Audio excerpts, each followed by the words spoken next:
시편 15편의 말씀을 나누도록 할 텐데요. 이 말씀을 시작하기 전에 먼저 한 가지 질문을 던지고 들어갔으면 좋겠습니다. 여러분은 하나님을 예배할 때 지금 나는 어떤 준비와 함께 예배드리는 자인가 혹시 고민해 본 적 있으신가요? 하나님께 한 번의 예배를 드리기 위해서 얼마나 마음을 쏟고 내가 하나님 앞에 준비하며 나아가고 있을까? 이 고민을 하는 것입니다. 아니면 지금 내가 하나님 앞에 예배할 자격이 있을까? 예배자로서 하나님 앞에 설 수 있을까? 라는 고민인 것입니다. 그러면 반대로 이렇게 질문을 할 수 있겠죠. 예배드리는데 무슨 준비가 필요한가요? 나와서 예배 예식에 따라 그냥 예배 드리면 되는 것 아닙니까?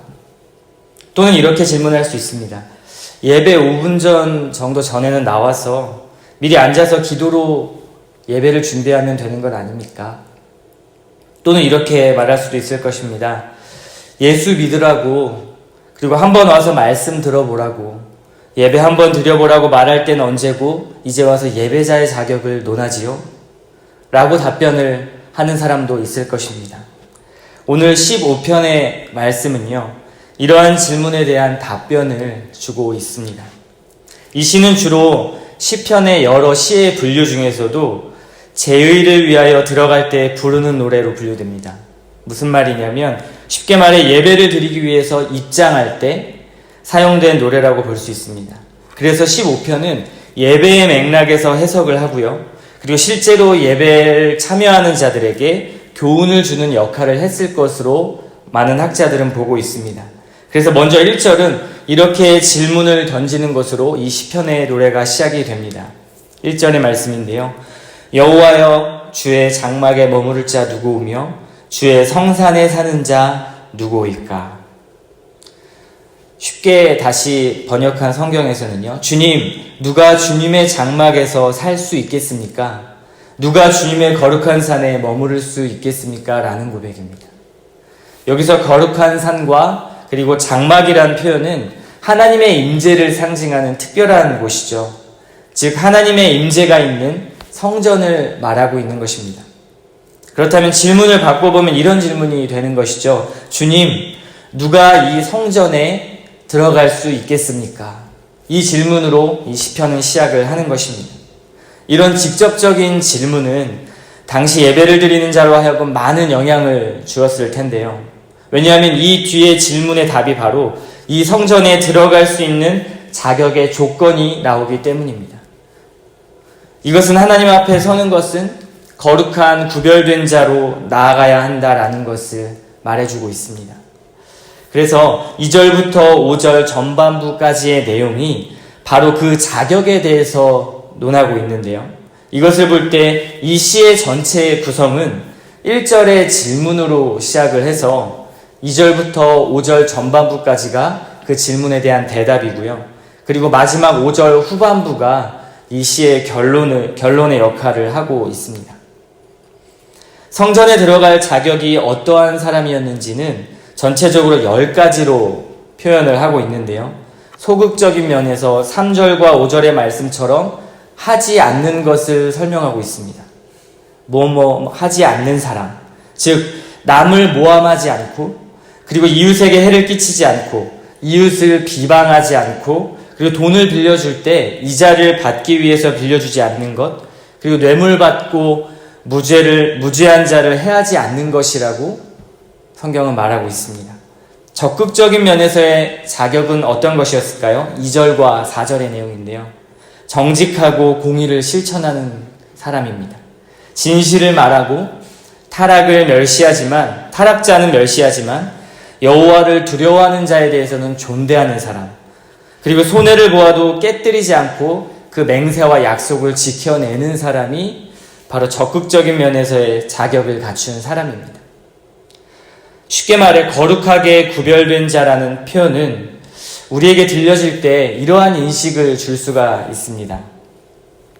기도를 하루에 5시간 이상씩 하고, 그리고 금식을 정기적으로 하는 사람, 예배 드릴 때 두 손을 높이 들고 열정적으로 예배하는 사람, 그리고 예배 시간에 좀 더 바른 자세로 하나님 앞에 예배 드리는 것, 그리고 울면서 기도하는 것들의 모습이 어쩌면 우리는 많은 사람들로 하여금 거룩한 사람이다라는 인식을 가질 수 있는 것이죠. 그런데 본문에서는 성전에서 예배드리는 자들의 구별되는 특징이 어떤 것이었나요? 바로 지극히 일상적인 삶에서 일어나는, 삶의 현장에서 일어나는 것을 언급하고 있는 것입니다. 어떤 종교적 제의의식을 잘 갖추어서 하나님을 만나는 일에 나아가는 것도 매우 중요합니다. 이것을 절대로 무시할 수는 없지요. 예배의 형식과 전통은 그 형식마다 많은 의미가 담겨 있기 때문에요. 하나님께 나아가는데 큰 도움을 주고 또한 역할을 합니다. 그런데 본문은 이거보다 더 중요한 것을 이야기하고 있습니다. 어떤 것이었죠? 일상의 거룩한 구별을 말씀하고 있는 것입니다. 종교의식으로 구별되는 것이 아니라 하나님이 허락하신 우리의 일상의 삶을 통해서 구별된 삶을 말하고 있는 것이죠. 그리고 그것은 인간과의 관계 속에서 드러난다라는 것입니다. 이것은 바른 생활 도덕책을 읽는 느낌을 받게 할 수도 있습니다. 남을 모함하지 말라, 이웃에게 해를 끼치지 말고 정직하고 공의를 실천해라, 거짓을 말하지 않는 진실을 말하는 삶을 살아라. 이것이 구별된 삶이며 예배의 자리로 나아갈 수 있는 자격이라고 교과서를 보듯이 우리는 그러한 느낌을 받을 수 있습니다. 그런데 대부분의 현대주일 예배가 어떠한가요? 드리지 않으면 찝찝한 예식으로 전락해버리고 있는 것 같습니다. 그러다 보니까 일주일에 한 날의 예배조차도 중요하게 여기지 않는 그 태도는 결국 예배 중심의 나머지 6일의 삶으로 나타나기는 정말 어려운 것이죠. 다시 말하면 6일 동안의 삶에서 하나님을 기억하고 구별된 삶을 사는 것에 대한 인식조차 전혀 없는 것입니다. 오히려 구별된 삶을 사는 것을 예배와 삶의 분리된 삶으로 바꾸어 생각하는 것이죠. 거룩한 구별과 분리를 착각하는 것입니다. 그러면 우리는 한 가지 더 질문해 볼 것이 있는데요. 시편 본문의 지향점이 완벽하게 이렇게 살아라 라고 말하고 있는 것입니까? 여기서 1%라도 너희가 틀린다면 너는 예배에 자격이 없어 이렇게 말하고 있는 것일까요? 주중에 나도 모르게 다른 사람을 한번 미워하는 마음이 들고 그렇다면 예배를 제한하고 드릴 수 없게 막는 것을 이야기하는 것일까요? 만약 그렇다면 이 세상에는 단 한 사람도 하나님 앞에 예배할 수 있는 사람이 없을 것입니다. 이 조건들은 오히려 사람들을 예배로부터 차단시켜버리는 그런 역할을 할 수도 있는 것이죠. 이 시편의 노래가 예배의 장애물이 오히려 될 수 있다는 것입니다. 그런데 본문을 잘 해석해 보면요. 이 시는 예배를 드리기 위해서 입장할 때 부르는 노래라고 분류된다 했습니다. 이러한 조건들, 즉 구별된 삶을 살아가라는 이 조건은 장애물이 아니라 오히려 예배의 문을 여는 출입문의 역할을 하고 있는 것이 이 시편의 말씀이라는 것이죠. 예배로서의 초대입니다. 그렇다면 우리가 어떻게 예배할 수 있는 것일까요? 우리는 여전히 죄인이고요. 그리고 죄 속에서 살아갑니다. 하나님의 나라가 예수 그리스도를 통해서 이 땅에 왔습니다. 천국이 임한 것이죠. 언젠가 예수께서 다시 이 땅에 오실 때 그 하나님의 나라는 완성될 것입니다. 그리고 그 과정을 살아가는 나그네 된 저와 여러분은요. 그분을 믿음에도 여전히 죄와 싸우며 살아가야 합니다. 그 죄와 싸우면서 더러워진 우리가 온전히 하나님 앞에 나아갈 수 있는 것은 이제는 예수 그리스도의 십자가의 은혜라는 것을 우리는 잘 알고 있죠. 바로 그분의 대속입니다. 그러면 우리는 어떻게 이 유익을 누릴 수 있지요? 우리의 죄를 인식하고 늘 주님 앞에 회개하는 삶으로 나아가는 것입니다. 그래서 우리가 온전히 지킬 수 없는 조건들이 주어졌음에도 그럼에도 불구하고 하나님 앞에 거룩한 자로 구별되어 예배드릴 수 있다라는 것은 바로 예수 그리스도의 공로 때문입니다. 그 공로는 우리를 거룩한 자로 구별하여 줄 수 있죠. 은혜로 말미암아 받은 믿음의 선물이 예수님의 공로를 의지하게 만드는 것입니다.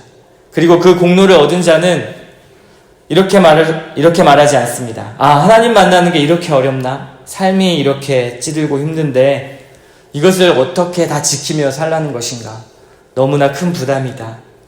이거 다 지켰다간 세상에서는 딱 바보 되기 일상이지. 무시당하기도 딱 좋아. 사람들에게 인정받는 것은 어림없는 일일 거야.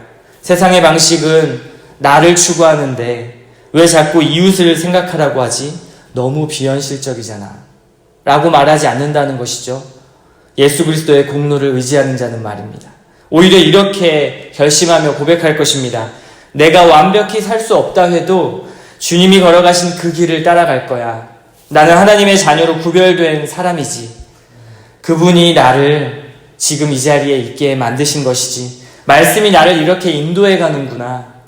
이대로 하나님의 자녀답게 더 열심히 한번 살아봐야지라고 결심하는 그 태도가 바로 하나님 앞에 예수 그리스도의 공로를 의지하는 자의 태도입니다. 그 태도를 가지고 우리는 하나님 앞에 나아가는 것이죠. 5절 후반부는 1절의 질문의 대답의 결과를 이야기해 줍니다. 어떻게 말씀합니까? 이런 자는 영원히 흔들리지 아니하리라. 이렇게 하나님께서 약속하시는 것입니다. 우리가 어제도 탄식하는 시에 대해서 살펴보았는데요. 그 탄식이 확신 있는 찬양으로, 그리고 그렇게 바꿀 수 있는 유일한 가능성과 이유가 있다면 바로 이 영원히 흔들리지 않는 곳이 존재하기 때문에 확신이 생길 수 있는 것입니다. 흔들리지 않는데 그것도 영원히 흔들리지 않는다라는 것입니다. 평안과 안정 중에도 근본적인 안정을 이야기해 주는 것이죠. 일시적인 안정이 아닙니다. 일시적인 돈과 물질, 어떤 명예나 권력 같은 것을 이야기하고 있는 것이 아니라요. 이것은 근본적이지 않잖아요. 영원하지 않습니다. 흔들리지 않는 곳, 영원하고 영원한 안정이 있는 곳은 어딜까요? 바로 하나님이 임재하는 그곳. 그곳이 가장 안전한 곳이고 근본적인 우리의 피난처라는 것을 기억하셔야 합니다. 그 임재 가운데 나아갈 때 그리스도의 성전을 우리 안에 모시고요. 그리고 성령이 거하는 사람은 도저히 삶의 유기를 막보낼 수 없는 것입니다. 막 살 수 없다라는 것이죠. 불의 앞에, 거짓 앞에 결국 정직과 진실로 대처하는 삶, 그것이 예수 그리스도의 공로를 힘입은 삶이라는 것입니다. 덕이 되는 삶을 살아야 하는 것이고요. 하나님의 나라를 보여주는 삶을 살게 되는 것이 바로 이 거룩하게 구별된 삶이라는 것입니다. 우리는 2절부터 5절까지의 내용을 도덕적인 적용으로도 마무리할 수 있습니다. 충분히 그럴 수 있지요. 이렇게 하지 말고, 저렇게 살지 말고, 이렇게 살아라. 이 삶을 절대 무시할 수는 없습니다. 이것이 그리스도인의 삶의 모범이기 때문에, 그리고 거룩히 구별된 자의 특징이기 때문에 그렇죠. 그러나 우리는 시편 기자의 마음을 조금 더 헤아려 봤으면 좋겠습니다. 지극히 높으신 하나님을 예배하는 자의 마음을 보았으면 좋겠습니다. 그리고 그리스도를 통해 주신 거룩한 자녀의 그 특권이 우리를 영원히 흔들리지 않는 복된 삶을 누리게 할 것이라는 것을 보면서 나아갔으면 좋겠습니다. 이것을 보는 것이 우리로 하여금 그 거룩한 조건들을 갖게 하고 지키게 하는 원동력이 되기 때문입니다. 이것이 우리가 예배할 이유이고요. 예배드릴 자격을 갖추는 것이고요. 그러한 자의 삶이라는 것을 이 시편 말씀을 통해 기억하며 나아갔으면 좋겠습니다.